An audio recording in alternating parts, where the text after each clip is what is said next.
Hello दोस्तों, कैसे हैं आप सभी। आशा करती हूँ कि आप सभी अच्छे ही होंगे। टाइम बर्बाद ना करते हुए कहानी शुरू करते हैं। एक यक्षिणी का बलिदान पार्ट 2। अब जब रमेश और कपिल ने अगली बस बदली तो रमेश देखता है कि चारों तरफ एक अजीब सा ही माहौल है। बस में केवल बुजुर्ग और महिलाएं और कुछ बच्चे ही सवार थे। नौजवान केवल 3-4 ही थे, जिसमें से एक कपिल, रमेश थे और इसके अलावा 2 युवक और बस में सवार थे। रमेश को काफ़ी हैरत होती है कि अधिकतर बस में बूढ़े और महिलाएं हैं, खास तौर पर बूढ़े। लेकिन रमेश चुपचाप अपनी सीट पर बैठ जाता है और साथ ही में उसके पास कपिल भी अपना बैग ऊपर बर्थ पर रखते हुए नीचे की सीट पर बैठ जाता है। कुछ देर बाद जब कपिल और रमेश दोनों, ऐसा लगता है कि किसी बारे में डिस्कस कर रहे थे कि अचानक से रमेश के कानों में एक आवाज़ आती है, किसी लड़की की, बड़ी ही पतली सुराहीदार आवाज़। अरे काका, ये तो बताइए ना, बस कब तक बुदबुदा पहुँचेगी?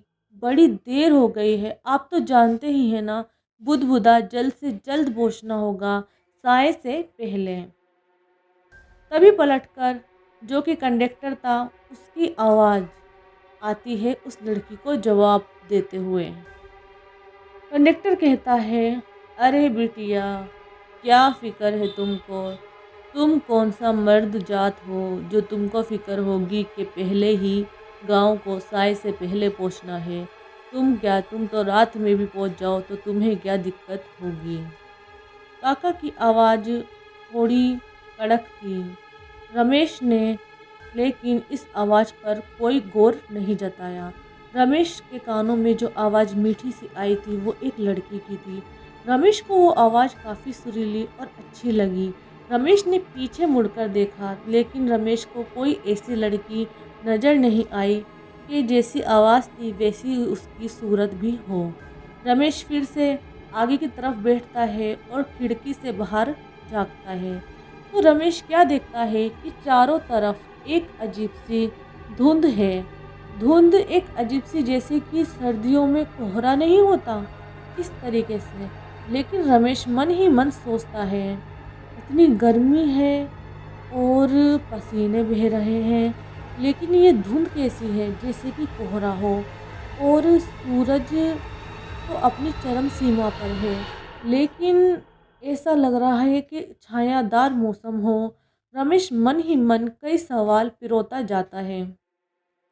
उधर कपिल उसको एकदम से हिलाता है और पूछता है, क्या हुआ रे यार, कैसे, क्या सोच में पड़ गया?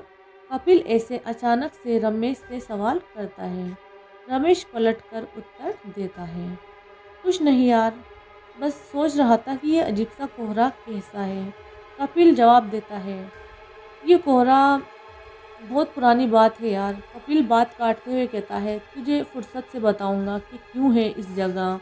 और कपिल बात काटते हुए रमेश को किसी और तरफ ले जाता है। अरे तू ये बता, कुछ खाने के लिए लाया था ना, तेरी माँ ने कुछ खाने के लिए दिया था ना? तभी रमेश कहता है, हाँ हाँ, माँ ने लड्डू दिए थे और खाने में भी कुछ रखा था टिफ़िन में।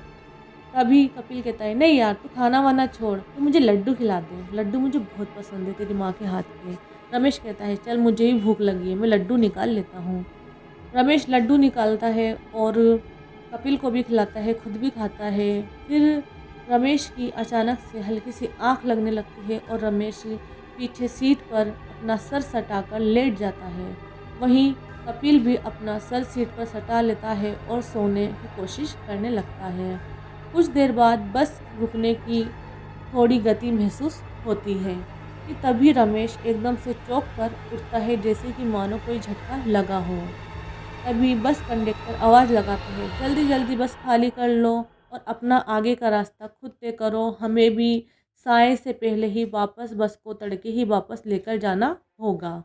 ऐसा कहते ही कंडक्टर की बात से रमेश परिचित होता है कि कपिल ये क्या कह रहे हैं काका कि जल्दी जल्दी अपना रास्ता तय कर लो, मतलब ऐसा क्यों? हमें तो बुदबुदा पहुंचना है ना। हाँ यार, बुदबुदा तो पहुंचना है, लेकिन ये बस यहीं तक ही रुकेगी।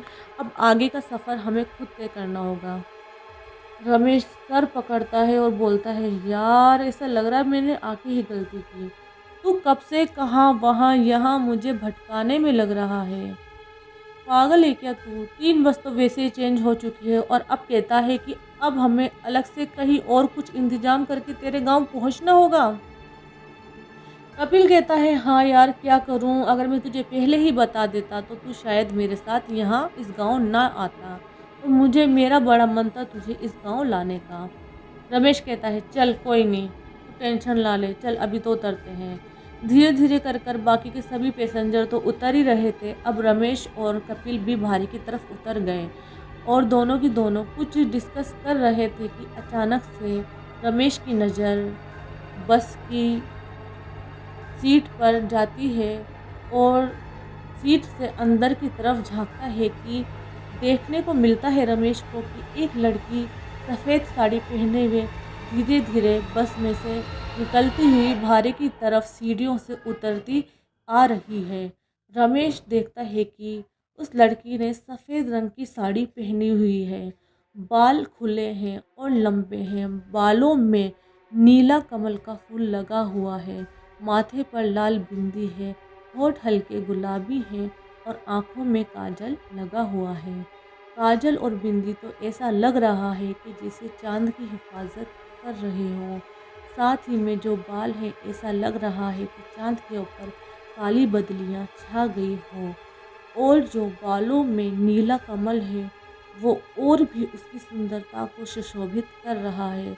रमेश उसको एक टक देखे जा रहा था। रमेश ने आज से पहले इतनी सुंदर लड़की कभी भी नहीं देखी थी।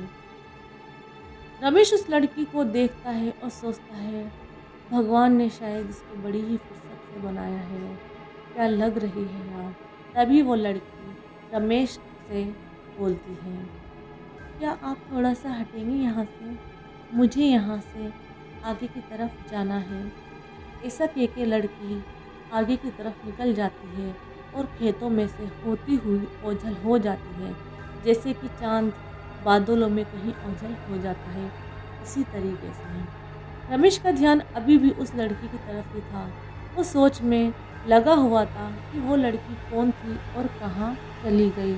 रमेश ने सोच ही रहा था कि तभी कपिल उसको हिलाता है और बोलता है, क्या हुआ यार, चल अब अपन को भी चलना है और शाम होने से पहले पहले बुदबुदा पहुंचना है। ऐसा कहकर जो रमेश था वो कपिल के संग, जहां कपिल उसको लेके जाना चाहता था, पीछे पीछे चलने लगता है। एक खेत पार करने के बाद रमेश क्या देखता है कि एक लड़का बाइक पर सवार खड़ा हुआ है कि तभी कपिल उसे आवाज़ देता है, अरे यार रंगा, तू आ गया क्या? हाँ यार, तू कैसा है तू बता, पलट कर बाइक सवार कपिल को जवाब देता है। यार मैं तो ठीक हूँ, और तू बता गांव में क्या चल रहा है रंगा? वही उस यक्षिणी का भय जो कि हजारों सालों से इस गांव पर मंडरा रहा है। तभी रमेश बीच में बात काटते हुए रंगा से पूछता है, यक्षिणी का भय मतलब? कपिल कहता है, तू चल यार, मैं तुझे बाद में समझाऊंगा क्या सीन है क्या नहीं। शाम होने से पहले पहले हम गांव पहुंच जाएं तो बेहतर होगा। रंगा के पीछे कपिल, कपिल के पीछे रमेश बैठता है और ये बाइक चल पड़ती है गांव की तरफ। अब गांव पहुंचने के बाद जब रमेश देखता है कि चारों तरफ सजावट है और नाच गानों की आवाज़ें आ रही हैं, औरतें हैं कि गीत गा रहे हैं, उस तरफ हलवाई बैठे हैं जो कि मिठाई बना रहे हैं और शायद खाने का भी कुछ प्रबंध हो रहा है। वहीं रिश्तेदार अपने अपने मेज रोटी मंडलियाँ बनाए बैठे हुए हैं, बच्चे खेल रहे हैं। एक गांव की सुनहरी सी वाइब आ रही थी, जो कि हम अक्सर किताबों में सुना करते हैं कि गांव कैसा होता है। रमेश को ये सब बिल्कुल सामने के सामने देखकर बड़ा अच्छा लगा, लेकिन रमेश के मन में कई सवाल थे जो कि वह कपिल से पूछना चाहता था। लेकिन उससे पहले ही कपिल के पिताजी वहां आते हैं और बोलते हैं, क्यों रे कपिल, बड़े दिनों बाद आया बेटा, तूने तो तेरी शक्ल देखने के लिए हमें तरसा ही दिया है। कपिल अपने पिताजी को उत्तर देता है, हाँ पिताजी क्या करूं, लेकिन ये फैसला भी तो आपका ही था ना कि मैं गांव से दूर रहूं और आप ही मुझे गांव से दूर रखना चाहते थे। वो तो मैं शादी का बहाना था, इस वजह से यहाँ वापस लौट आया, वरना आपने तो हमेशा हमेशा के लिए ही मुझे शहर में रखने का फैसला ले लिया है। रमेश चौंक जाता है। ये बात सुनकर रमेश के मन में एक और सवाल जागने लगता है कि कपिल के पिता ने ऐसा क्यों कहा और इतना बड़ा फैसला कोई अपने इकलौते बेटे के लिए कैसे ले सकता है। तो आगे हमें भी जानना है कि क्या होगा, आपको भी जानना है क्या होगा। इसके लिए पार्ट 3 का वेट करना होगा और मेरी कहानी पूरी एक यक्षिणी का बलिदान आपको सुननी होगी तो मेरे चैनल को प्लीज़ सब्सक्राइब कर दीजिए और लाइक कर दीजिए अगर आपको ये कहानी